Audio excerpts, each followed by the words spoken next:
وراودته التي هو في بيتها عن نفسه، وہ عورت جو گھر میں تھی یعنی زلیخا، اس نے آپ کو اپنی طرف مائل کرنے کی کوشش کی. آپ کام کاج کیا کرتے تو زلیخا کا جو مخصوص کمرہ تھا وہ 7 کمروں کے اندر تھا. اس نے آپ کو کام کے لیے بلایا اور تمام دروازوں پر تالے لگا دیے اور پھر آپ سے کہا وغلقت الابواب، دروازے بند کر دیے. وقالت حیت لک، اور اس نے گناہ کی دعوت دی. قال معاذ اللہ، آپ نے کہا اللہ کی پناہ، نعوذ باللہ من ذالک، آپ نے اللہ کی پناہ مانگی اور فرمایا ہرگز یہ کام میں نہیں کر سکتا. زلیخا یہ بھی کوئی معمولی عورت نہ تھی، یہ ایک بادشاہ کی بیٹی تھی اور اس کے حسن کا پورے عالم میں چرچا تھا. حضرت یوسف علیہ السلام کی طہارت کے صدقے میں اللہ بھی ہمیں ذہنی اور قلبی، ظاہری اور باطنی پاکیزگی اور طہارت عطا فرمائے. ہر قسم کے برے خیالات سے، وسوسوں سے، بری سوچ سے اللہ ہم سب کو محفوظ فرمائے. انہ ربی احسن مثوایا، بے شک میرے آقا عزیز مصر نے میرے ساتھ اچھا سلوک کیا اور مجھے اچھا ٹھکانہ دیا. میں اگر یہ کام کروں تو رب کا بھی نافرمان ہوں اور اپنے محسن کا احسان فراموش بھی ہوں. انہ لا یفلح الظالمون، یہ کام کرنا ظلم ہے، بے شک ظالم کبھی کامیاب نہیں ہوتا. وَلَقَدْ هَمَّتْ بِهِ، اور اس خاتون نے برائی کا ارادہ کیا. وہ انتہائی بناؤ سنگار کیے ہوئے تھی اور بضد تھی، اور اس نے دھمکی دی کہ اگر آپ اس کام کو نہیں کریں گے تو میں آپ کو سزا دلواؤں گی، آپ پر جھوٹا الزام لگواؤں گی، اور اگر یہ کام کر لیں گے تو آپ کو میں نواز دوں گی.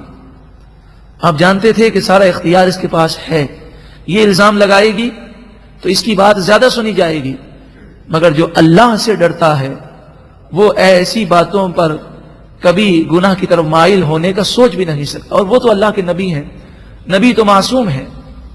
وَهَمَّ بِهَا لَوْلَا أَن رَأَىٰ بُرْهَانَ رَبِّهِ، آپ نے اپنے رب کی برہان کو دیکھا، یعنی آپ نبی ہیں اور نبی کو اللہ عصمت عطا فرماتا ہے، اس لیے آپ نے برائی کا ذرہ برابر ارادہ ہی نہ کیا.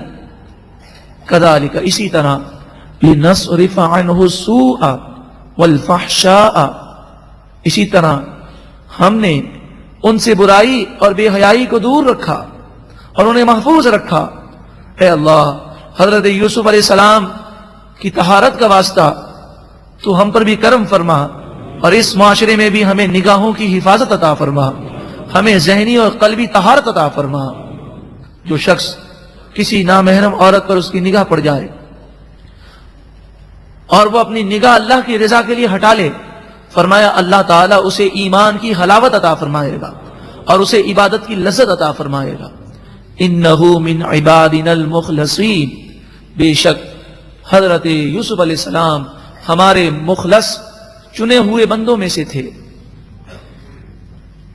واستبق الباب، اب یہاں بھی ایک نصیحت ہے.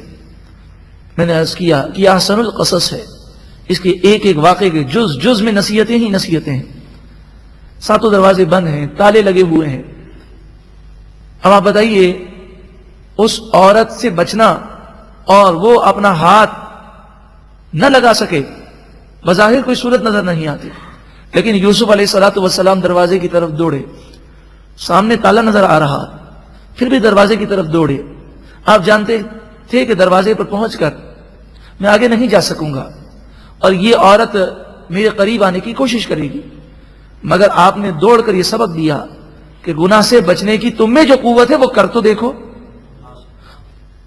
آپ کے پاس یہ اختیار تھا کہ آپ دوڑ کر دروازے تک جا سکیں، تو آپ دوڑ کر دروازے تک پہنچے، اور جیسے ہی دروازے کے قریب پہنچے تالا ٹوٹ گیا، دروازہ کھل گیا.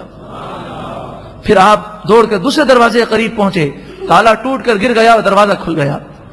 اس طرح کرتے کرتے 7 تالے ٹوٹ گئے اور 7 دروازے کھل گئے. واستبق الباب، اس میں مفسرین بڑی پیاری بات فرماتے ہیں، فرمایا کہ تم شیطان کی طرف سے لگائے گئے تالوں سے پریشان نہ ہو، تم یوسف علیہ السلام کی طرح اللہ کی طرف دوڑ کر تو دیکھو، اللہ تعالیٰ ان کے شیاطین کے لگائے ہوئے سارے تالوں کو توڑ دے گا۔ وَاسْتَبَقَ الْبَابَ، دونوں دروازے کی طرف دوڑے۔ اب ہوا یہ کہ اب تو 7واں دروازہ تھا۔ زلیخا نے آپ کا یہ معجزہ بھی دیکھا، مگر نفس کی شرارت اور شیطان کا وار، اس نے سوچا کہ اب تو یہ 7واں دروازہ کھل جائے گا، تو پیچھے سے آپ کی قمیص کو اس نے مضبوطی کے ساتھ پکڑ لیا۔ حضرت یوسف علیہ السلام نے قمیص کی پرواہ نہ کی اور زور لگایا تو قمیص پیچھے سے پھٹ گئی اور آپ دروازے سے باہر ہو گئے۔ وَقَدَّتْ قَمِيصَهُ مِن دُبُرٍ، اس خاتون نے آپ کی قمیص کو پیچھے سے چیر دیا۔ اتفاق کی بات ہے کہ سامنے سے عزیز مصر آ رہا تھا، دروازہ کھل گیا اور اس نے یہ منظر دیکھا کہ قمیص زلیخا کے ہاتھ میں ہے اور وہ کھینچ رہی ہے، اس سے قمیص پھٹ رہی ہے اور یوسف علیہ السلام بھاگ کر باہر آ گئے۔ یہ منظر دیکھنے کے بعد اب عزیز مصر کے لیے کوئی شک اور شبہ باقی نہ رہا کہ سارا قصور جو ہے وہ زلیخا کا ہے۔ وَأَلْفَيَا سَيِّدَهَا لَدَى الْبَابِ، ان دونوں نے عزیز مصر کو دروازے کے سامنے پایا۔ فوراً زلیخا نے مکاری سے کام لیا اور حضرت یوسف علیہ السلام کے لیے ایک اور آزمائش آئی۔ اس نے بیان بدل دیا۔ قالت، وہ بولی، ما جزاء من اراد باہلک سوءا، یہ ذرا بتاؤ کہ جو تیری بیوی کے ساتھ بری حرکت کرنے کا ارادہ کرے اس کی کیا سزا ہونی چاہیے؟ زلیخا نے عزیز مصر سے کہا۔ پھر اسے خیال آیا کہ کہیں جوش میں آ کر یہ یوسف علیہ السلام کو قتل نہ کر دے۔ الا ان یسجن، خود ہی اس نے سزا مقرر کی کہ ایسے شخص کو قید میں ڈالنا چاہیے۔ او عذاب علیم، یا اسے دردناک عذاب دینا چاہیے، دردناک تکلیف دینی چاہیے۔ اب عزیز مصر یہ دیکھ رہا ہے کہ ساری مکاری عورت کی ہے، زلیخا کی ہے، کہ حضرت یوسف علیہ السلام کام کاج کے معمولی کپڑوں میں ہیں اور اس نے بناؤ سنگار کیا ہے بغیر کسی ظاہری وجہ کے۔ آپ آگے بھاگ رہے ہیں، یہ پیچھے دوڑ رہی ہے، قمیض پیچھے سے پھٹا ہے اور یہ آپ کو پیچھے کی طرف کھینچ رہی ہے۔ یہ ساری چیزیں دیکھنے کے بعد اب کوئی شک باقی نہ رہا کہ یوسف علیہ السلام بری ہیں، مگر اس نے یہ خیال کیا کہ اگر یہ بات مشہور ہوئی تو میری بیوی کے متعلق جب یہ باتیں، غلط باتیں مشہور ہوں گی تو اس کی بدنامی کے ساتھ میری بدنامی ہوگی اور لوگ کہیں گے وزیر اعظم کی زوجہ ایسی ہے۔ تو اس نے بات کو بدل دیا اور کہنے لگا، اچھا ایسا کیا یوسف علیہ السلام نے؟ قال ہی راودتنی عن نفسی، آپ نے فرمایا کہ خود اس نے ہی مجھے مائل کرنے کی کوشش کی اور گناہ کی کوشش اس نے کی ہے، میری طرف سے کوئی ایسی جرات نہیں ہوئی۔ اس موقع پر ہمیں یہ نصیحت ملتی ہے کہ اگر جھوٹا الزام لگ جائے تو اللہ نے ہمیں یہ اختیار دیا ہے، یہ ہمارا حق بنتا ہے کہ ہم اپنے اوپر سے جھوٹے الزام کو زائل کریں۔ تو اس نے کہا کہ اب آپ یوں کہتے ہیں، وہ یہ کہتی ہے، میں کس کی بات پہ یقین کروں؟ آپ نے فرمایا یہ زلیخا کے ماموں کا بیٹا ہے، یعنی زلیخا کا ماموزاد بھائی جو 4 مہینے کا بچہ ہے، اس سے پوچھ لیجئے کون سچا ہے۔ تو اس نے کہا کہ عزیز مصر نے کہا کیسی بات کرتے ہیں، 4 مہینے کا بچہ کیا جواب دے گا؟ آپ نے فرمایا پوچھیں تو صحیح۔ اس نے کہا اے 4 مہینے کے بچے، بتا کہ قصور کس کا ہے؟ تو اس بچے نے یہ نہیں کہا کہ قصور زلیخا کا ہے، بلکہ بچے نے کہا کہ دیکھ لو قمیص آگے سے پھٹی ہے کہ پیچھے سے پھٹی ہے؟ اگر پیچھے سے پھٹی ہے تو زلیخا یہ قصوروار ہے۔